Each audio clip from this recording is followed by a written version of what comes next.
Hi, everybody. Councilmember Frank Morano here. I want to take a few minutes to tell you about an important piece of legislation I'll be introducing at Tuesday's stated meeting of the City Council. Something that combines public safety, common sense, and I'll admit it, my lifelong love affair with AM radio. Now, some of you probably are thinking, Frank, AM radio?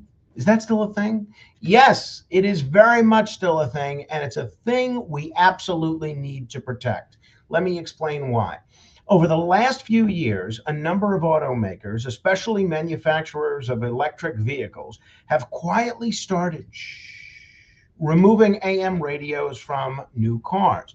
They say it's about interference, cost, or technology, but whatever the reason, the end result is the same. Millions of vehicles are being produced without access to one of the most important communication tools we have. And here's why that's a problem. When everything else goes down, when the cell tower gets congested, when the power goes out, when the internet fails, AM radio still works. Not sometimes still works, not usually still works.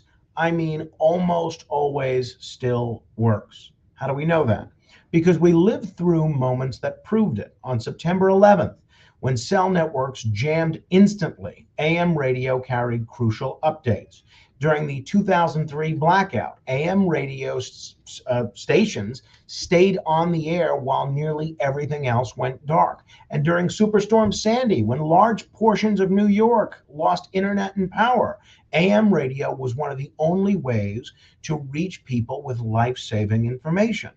So yes, AM radio is still a thing. And that thing happens to be the backbone of the nation's emergency communications system.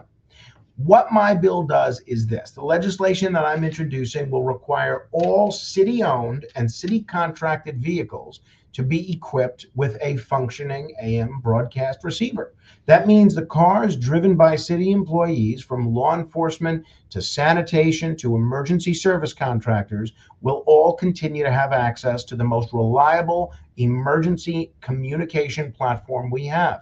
And just to be clear, this bill requires actual hardware that receives AM signals. Your car playing AM radio through a cell phone app does not count, because if the grid goes down, that app is about as useful as a screen door on a submarine. Here's the truth. If cities and states across the country take this same step, automakers will have no choice but to keep AM radio in all their vehicles, not just government fleets. Will preserve a medium that has served generations, will protect a critical public safety tool. And yes, we'll make sure that future generations can still stumble across late night talk shows, baseball games, breaking news, local voices, and all the wonderfully weird and wonderful things that make AM radio magical.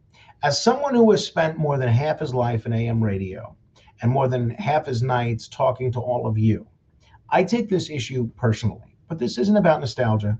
It's about preparedness, resiliency, and keeping people safe. So on Tuesday, I'll be proud to introduce this legislation and make New York City a national leader in protecting this essential communication network. Thanks for watching. Thank you for caring about good government. And thank you for not tuning me out, whether you're doing it on your phone, computer, or if you're one of the lucky ones on a good old-fashioned AM radio. And yes, the irony that you're watching this online is not lost on me. That's exactly why we need to keep AM radio around. Thanks, everyone. Stay safe.